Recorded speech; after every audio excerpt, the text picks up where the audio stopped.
Now let's talk about how this massive double slotted flap system on the Wren gets actuated. The inboard flap pulley, Cessna flap pulley that's hooked to the flap transmission, is replaced with a new pulley that adds another circuit.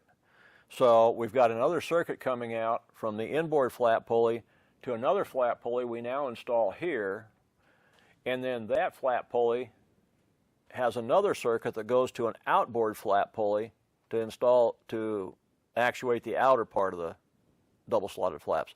So really we've got three sets of flap pulleys in each wing, each with a closed loop circuit. So it's fairly simple. You know, the inboard one moves and it moves the outboard too.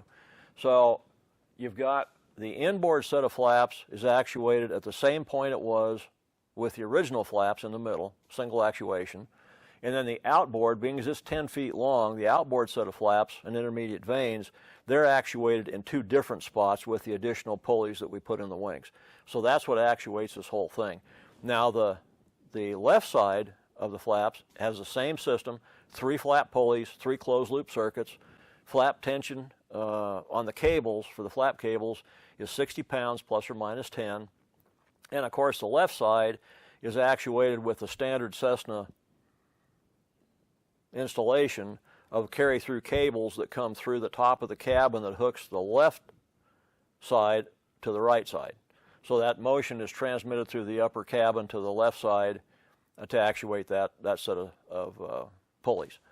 And the thing that you really want to be cautious of is that these flaps, they've got a lot of different pivot points on them.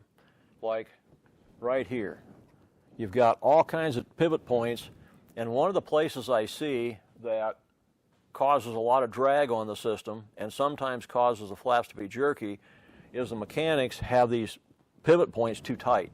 So what I tell everybody is when you're tightening up these bolts at all these pivot points, and there's a ton of them on all this full flap system, so it adds up quick if there's drag, what I do is I take these nuts and I turn them till they're snug, not tight, snug, and then I back them off a half a turn. And that reduces the drag on all these pivot points and allows your flaps to move much, much smoother. I found on the Wrens that the flap indicators in the cockpit are just not very accurate. So consequently, what we started doing was we started putting flap markings, extension markings, on the outboard flap hanger at 10, 20, and 30 degrees. So when I extend flaps now, I never look at the flap indicator. I always go by these marks, which I know are accurate. And they're easy to put on. You can do it with a little tape or paint. So I highly recommend marking the flap hangers here to give you a good idea of exactly where you're at on flap extension.